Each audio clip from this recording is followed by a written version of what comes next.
Hello. I am doing this Facebook Live from Brisbane, Australia. Well, Byron Bay. I'm in Byron Bay for the next couple of days. And I did this topic as a live talk, but I know people that weren't in Bali couldn't be there. And then I tried to do it online, but it didn't quite work. So anyway, we're going to do a Facebook Live on it. And the reason why I love this topic, 3 surprising ways to quiet your inner critic, is because I'm like, basically, if you have a dream of some kind, like there's a desire, something you want, it will always be met by equal and opposite force of fear and self-doubt. So for example, when I started my own coaching business, all of those voices came up, like, who do you think you are? You're going to be a failure. There's no way anyone's going to want to listen to you. You don't have anything to offer. And it was like, frankly, it was terrifying. Like, I knew it was right. Like, I could feel the truth that it was right to go and start a business. And like, it was one of the scariest things that I've ever done in my whole life. And often still is the truth of it. It's not like these voices ever go away. We just learn to work with them. So, hey, if you're joining, just say hello. I would love to hear from you. Yeah, so basically, what I want you to do is, if you're watching this, think about a dream or a desire you have. Like for me, it was starting a business. Right now, it's planning my retreat. It's like, super confronting and exciting and amazing. So think about a dream or a desire you have. And then here's the thing. It's most likely that your comfort zone is here. Your dream or desire is out here. So it's going to have to expand to include your dream or desire. What I know about that is as your comfort zone expands, imagine it like a bubble, there'll be equal pressure for it to come back to normal size. And that pressure will come in fear, self-doubt, and inner criticism. So if you're watching, just jot down, like, first, what is your dream, your desire? And then second, what are the immediate next voices that pop up? So for mine, it's planning the retreat. The immediate next voice is, what if no one signs up? What if I have to go by myself? Hi Luna, hi Joseph. What if I have to go by myself? What if I end up wasting all this time and I'm all alone? So this is the next immediate thoughts. So I hope that if you have a pen and a notepad, it's helpful to like just jot these down as we go. But that is the next one. So it's really helpful to just write them out. Like, here are the fears that come up when I think about this dream or desire. Because first of all, it gives you a little bit of distance from those voices. So instead of being like wrapped up in your voices, you can just like see it as separate from you. Make sense? Just drop me a yes, that makes sense, totally resonate, whatever, in the comments below so that I know that it makes sense. All right, so let's say you've got these voices. And now the question is, what do we do with them? Like, how do we start to work with these voices? And I think the traditional way is, if any of you out there meditate, then you might know to just kind of like sit and witness the voices. Like, they describe it as like clouds passing through the sky. And I love this approach. I think it's really powerful, and I meditate, and I think it's really helpful. And I was curious, like, what are some embodied ways to work with these voices? Like, how do we use our bodies and our hearts to move through these thoughts? Are you ready to hear? Okay. So the first one is to focus on our body sensations. So if you're thinking, what I want you to do, if you're watching this, just close your eyes for a minute and imagine your desire or your dream and what it feels like in your body. And then let the voices come up as they will and see what that feels like in your body. Like for me, the voice is like kind of a tension in my chest, like sort of a knotting in my belly. My shoulders kind of curl in a little bit. And so start to name the specific body sensations that you feel when the voices come up. And then here's the trick. See if you can enjoy it. See if you can find a way to like make it a pleasurable sensation. So I don't know if any of you, we're going to do a side tangent, if any of you have ever given a public speech. I know a lot of people are terrified of public speaking. It's one of the #1 fears actually that humans have, oddly enough. And the way you might feel when you're about to give a speech is like, you know, your heart's pounding, your stomach's churning, your palms are sweaty, your cheeks are hot and flushed, right? And this is like right before you're going to give a speech. And you're like, I'm terrified. those are the exact same sensations as when you fall in love. And so I'm like, it's a very thin line between excitement and fear. And in our bodies, it's almost indistinguishable. So another example is like, I don't have a tattoo, but I have heard that it can be both extremely painful, but if you put all of your attention into the sensation, it can also be extremely pleasurable. If you have a tattoo, confirm or deny that in the comments. I don't yet, so I don't know, but that's what I've heard.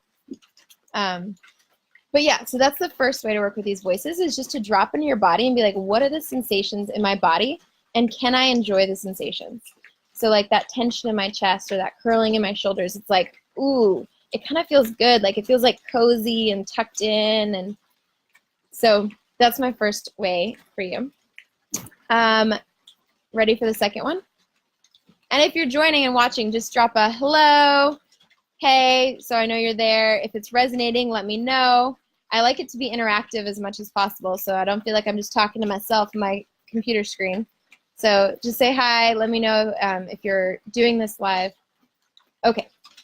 So the next way, the first one is body sensations. The next way is, here's one thing I know. When my self-critic is really loud, it usually means that a lot of my attention is on myself. So for example, I used to hate sales calls. So sales calls are a huge part of my business. I do them all the time. And I used to hate them because my mind would be like, oh, you don't know what you're saying. Are you actually worth that amount? I don't know. Ew, you just said that awkwardly. And so all my mind was on myself, and it was painful because it was like, it can be a dark neighborhood in there. Like, it was painful. And so one of the tricks that I started doing before sales calls is doing a little prayer for the person I'm about to talk to, and be like, I hope this person gets everything they want in life. I hope they have an amazing life that just blows their minds, that their dreams happen, that they have more love than they ever expected, with or without me. If I can support them, let me support them. If not, I want them to have everything they wanted. Because that helps me keep my focus on the person I'm talking to instead of on myself. And then the other thing I do is I just turn off my camera. So I can't even see myself. All I can see is them. And I love that analogy because the thing that I know, or the way it changed my sales calls, is now I love them. I think they're so fun because I just basically get to learn about someone and like what they want. And if I can help them, great. If not, like, I'm creating a space for them to explore what they want. So yeah, the second way to work with these voices is to put your attention out. And specifically, here's something you can do. Look at the people around you, really notice them, and ask yourself, how can I be of service to these people? How can I add more joy, more levity, more laughter, more love into their life? So when I did this at a live event, I had paired people up. Oh, and Joseph, it's funny. Tattoos can be addictive. I got 3 because of this. I can imagine. And thank you.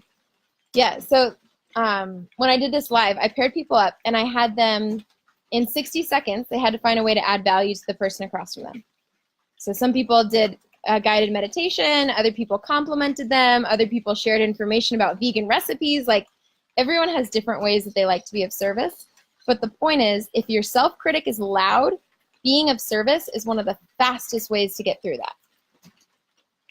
So that is my challenge for you. See if you can be of service in some way. Good?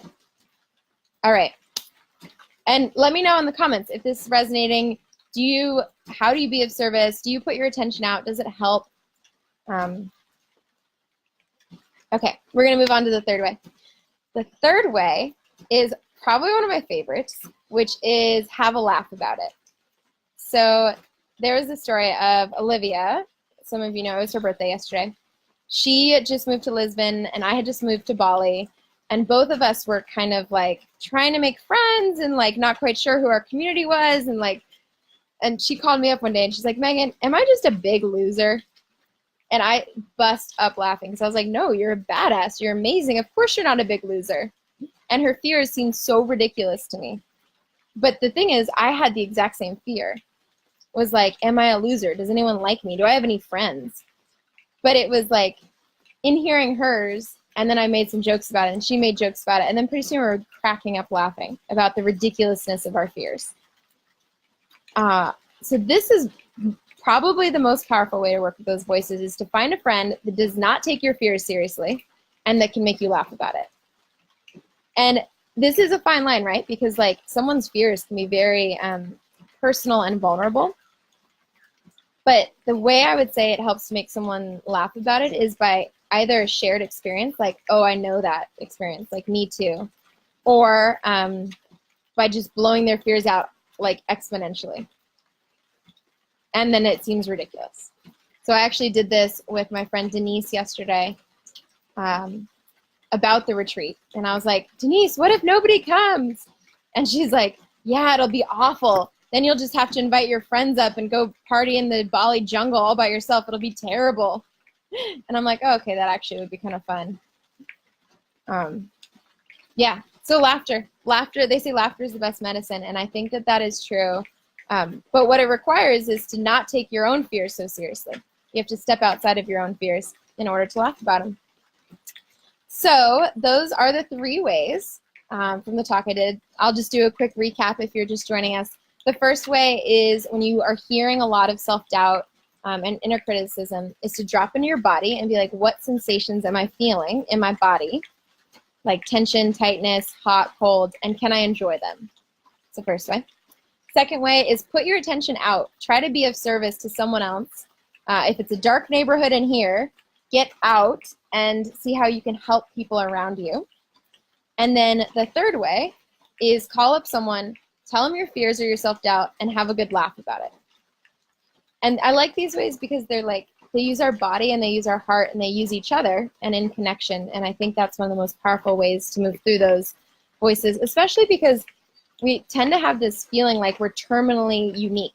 Like we are the only ones that are afraid that we're losers or that we're going to fail or that we're going to look bad. And the truth is, we're not that unique. These fears are universal. I guarantee if you're afraid of being a loser, the people around you are also afraid of being losers. If you're afraid of taking a risk, the people around you are also afraid of taking risks. So it's like, we're not that special or unique in our fears. We all share them.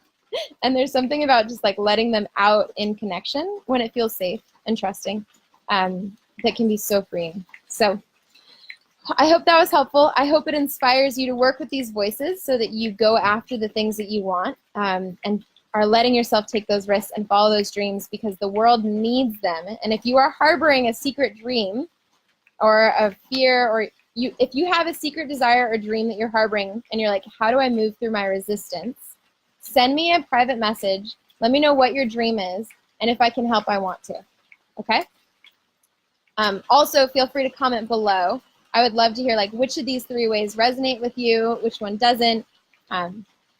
And I think that's it. All right. Hope you have a great rest of your day. Bye.